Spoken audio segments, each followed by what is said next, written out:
There are nights that test courage, and there are nights that erase empires. In the year 376 AD, beneath a moon that burned pale over the Balkans, Rome met one of those nights.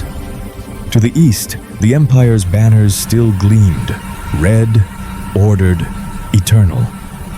To the north, 4,000 Gothic riders waited in silence, their spears angled toward the firelight of 50,000 Roman soldiers. The forest between them was quiet but alive. Every leaf seemed to listen.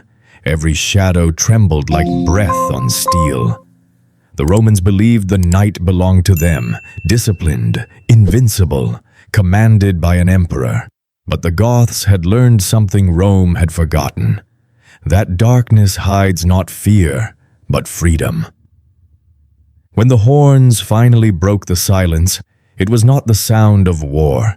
It was the sound of something older. An empire's heartbeat, faltering in the dark. Men turned, weapons drawn, but the night was already moving. The forest itself seemed to breathe, to shift, to charge. By dawn, Rome would remember this place not as a battlefield, but as a warning. Because on that night, 4,000 riders taught the greatest army on earth that numbers mean nothing when courage rides through fire. By the late 4th century, Rome was still vast but hollow. Its borders stretched from the deserts of Africa to the frozen rivers of Germania, but its heart beat slower with every passing year. Senators grew rich on taxes never collected. Generals fought more wars against each other than against the empire's enemies.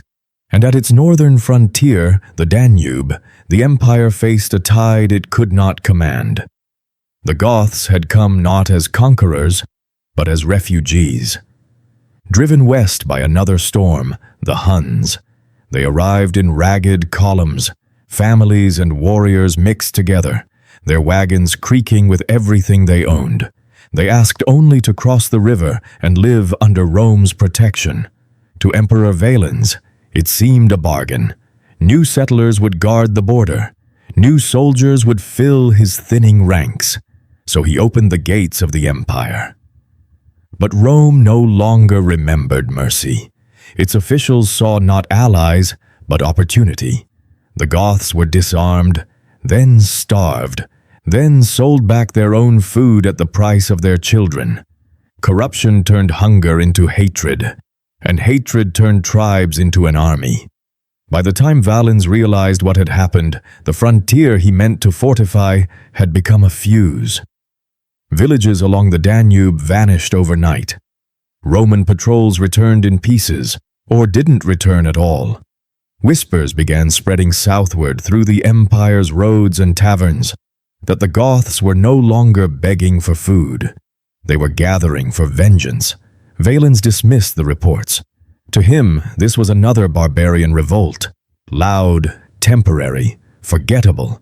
He had fought Persians, commanded legions, and carried the seal of Caesar. But this time, his enemy wasn't a nation. It was hunger, betrayal, and fury bound by one name, Fritigern. As summer turned to autumn, Roman legions marched north through scorched villages and empty fields, following smoke that never seemed to end. Ahead of them, beyond the hills and the tree line, a shadow waited, watching, counting, and listening to the empire's footsteps grow closer. The border of Rome was no longer a line on a map. It was a heartbeat away from breaking. The promise that began in mercy ended in betrayal. At first, the Goths had crossed the Danube as guests. Roman governors swore to feed them, to grant them land, to make them subjects of the empire, not its enemies. But oaths meant little in a world ruled by hunger. The grain Rome sent was rotten. The food merchants sold came at a higher price, the price of a child. Families bartered sons for bread, daughters for meat. And when their gold ran out, Rome began to take instead of give. The camps that lined the river turned into graves. From those graves rose fury. In the smoke of burning wagons, one voice steadied the chaos. Fritigern, not born to kingship, not robed in silk, but clear in purpose. He told his people, "We came to live under Rome's law. Now we will show them ours." Under a moonless sky, the Goths broke camp. No banners, no songs, only the sound of hooves in mud. They rode south, guided by the glow of Roman watchfires. In every heart rode hunger sharpened into vengeance.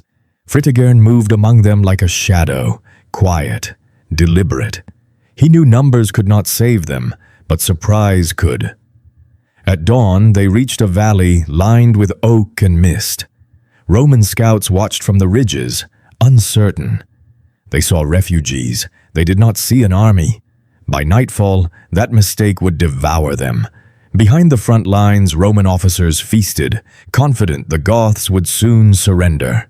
They did not notice the silence settling over the forest. They did not hear the last oaths being whispered among riders, oaths of fire and blood, not of allegiance. When the wind shifted, torches flickered, and the forest seemed to inhale. Somewhere beyond the trees, a horn sounded, low, long, and final. The oath was broken. The war had begun. The valley lay quiet beneath the moon, a bowl of mist and silence. To the east, the Roman legions waited, 50,000 men arrayed in perfect order. Their shields glimmered in torchlight, their banners heavy with dew. From a distance it looked eternal, the unbroken line of an empire, but the forest beyond them was moving. Fritigern watched from the ridge. Below him, the Romans had built their camp too close to the trees. They trusted geometry, squares, ranks, drills. He trusted the dark. He raised one hand and the movement stopped. No drums, no horns, no cries, only breath and heartbeat. The Goths waited like shadows stitched to the earth. Then, somewhere within the trees, an owl screamed. The signal. The first riders emerged like ghosts. No banners, no armor gleam, only speed and the hiss of leather tightening. They struck the Roman pickets before the alarm could rise. Fire spilled through the lower camp, licking at canvas and oil. Men woke to chaos, tents collapsing, horses rearing, screams threading the wind. Trumpets blared, orders collided. Cohorts tried to form ranks, but there was no formation left to hold. The forest burned behind the Goths, casting light across their spears. It was not a battle cry they shouted. It was release. Every betrayal, every hunger, every dead child turned into sound. The Romans countered in reflex. Their centurions roared commands through the smoke, drawing the legions into the open field. Shields locked, torches dropped, ranks reformed, the old rhythm of war. But the ground itself betrayed them. The valley floor was uneven, broken by roots and hollows. The iron wall wavered, and from the smoke came the second wave, 4,000 hooves hammering the dark. The impact was not a clash. It was an explosion. The Gothic riders hit the Roman flank like a flood loosed from the hills. Wood splintered, metal screamed, and the order Rome had built over centuries collapsed in seconds. Fritigern rode through the chaos, calm amid fire. He carried no banner, no crest, only the certainty of revenge. Everywhere the moon touched, men fought in silence broken by steel. Romans swung swords into the smoke, striking at ghosts. Their discipline turned against them. Every command lagged behind the night. The legions were still obeying rules, while the Goths had already abandoned them. From above, the valley burned in the shape of a crescent, a red wound under a silver sky. And as the smoke thickened, it became impossible to tell which side had been the army and which side had been the forest. When the horns sounded again, they came from everywhere. Rome no longer knew where the enemy stood. The valley was now a single body, fire, hoofbeats, and screams moving as one. By midnight, the legions that entered the forest were gone. What remained were fragments, shields without hands, swords without masters, echoes lost under the roar of flames. The empire had met the dark, and the dark had learned how to fight back. The Roman line had survived storms, rebellions, and centuries of conquest. But under the burning moon, that line began to fracture. Smoke curled through the valley, cutting sight from command. Centurions shouted orders no one could hear. Drums pounded out of rhythm.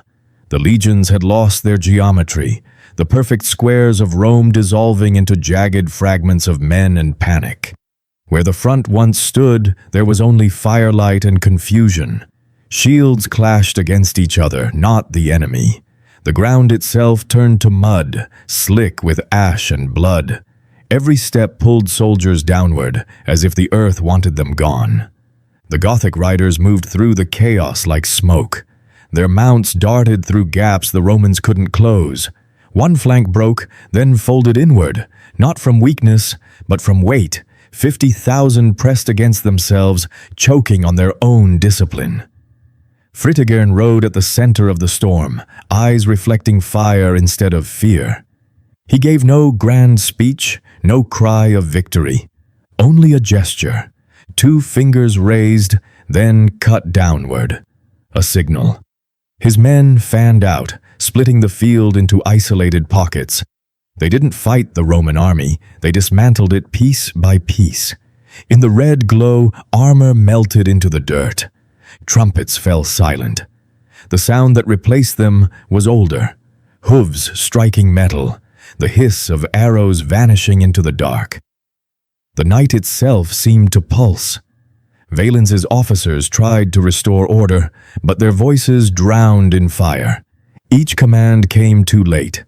The legions fought in fragments now, isolated cohorts surrounded by ghosts. They swung blades into air that already moved away. Every formation they tried to build collapsed faster than the last. Then came the third charge, not in formation, not by order, but by instinct. The Goths surged like a tide returning to shore. They hit the Roman center, the eagle standards, the pride of the empire. When those banners fell, something invisible broke with them. Men who had never retreated began to run. Their armor dragged them down. Their training betrayed them. Drilled to hold, they had forgotten how to flee. The field became a furnace. The moon burned through smoke like an eye watching the ruin it had been promised. Fritigern watched it all unfold. A single night undoing 4 centuries of perfection. Rome's order dissolved into noise, its discipline into screams. And somewhere in that fire, the empire's heartbeat slowed. By dawn, the line was gone. What remained of the legions clung to silence, not from fear, but from the realization that the world they served no longer existed. By the time Emperor Valens reached the field, the night was already lost. He had ridden from the rear, surrounded by his guards, believing the battle could still be turned. All he saw were torches drifting through smoke, their flames scattered like dying stars. The order he had built, the empire he commanded, was gone, swallowed by a silence louder than war. He rode past the remnants of his legions. Men knelt in the mud, faces black with ash, their shields half buried, their eyes hollow. They did not salute him. They did not even see him. The moon had reduced them all to shapes and shadows, equal in defeat. Valens drew his sword, though there was no one left to command. He shouted for his officers, but the horns of the Goths answered instead. From the ridges above, riders emerged, outlined in red light, silent as judgment. They moved with precision, measured, patient, inevitable. The emperor tried to rally what he could. A handful of survivors, a standard still standing in the mud, the echo of a discipline that had died hours before. But discipline cannot fight fire. When the Gothic riders descended, the Roman defense folded inward, like paper burning at the edges. Valens's horse reared, blinded by smoke. He fell, and for a moment, the Emperor of Rome vanished into the same chaos he had unleashed. Accounts differ. Some say he was struck by an arrow, others that he was carried, wounded, into a farmhouse. But all agree on how it ended. The Goths surrounded the building and set it alight. Those inside refused to surrender. When the flames died, they found no trace of the emperor's body, only melted gold and ash. In Rome's history, emperors had fallen before, to daggers, to poison, to betrayal. But none had vanished into smoke. Valens became a myth that night, a ghost wearing a crown of fire. At dawn, the battlefield was a graveyard of armor. Fritigern stood among it, watching the smoke curl into the pale sky. He did not smile. He knew victory was never clean. It left only silence and questions the living could not answer. Rome would call this defeat a disaster. But for the Goths, it was proof that empires could bleed. And for the world that watched, it was the moment the old order cracked. The fire that consumed Valens did not end in that valley. It moved with the wind, through cities, through borders, through centuries. By the time Rome realized what it had lost, the night had already begun to spread.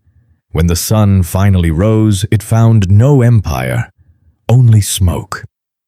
The valley that had burned through the night now lay drowned in ash. Armor glimmered faintly beneath layers of soot. Spears jutted from the earth like the bones of a dead world. The wind that once carried orders now moved through emptiness, picking at banners that no longer meant anything. No voices called for victory. No horns sounded retreat. Only the crackle of dying embers and the slow groan of timber as the last fires devoured what was left of Rome's pride. The air was thick with iron and memory. Fritigern walked among the wreckage. Around him, his riders stood in silence.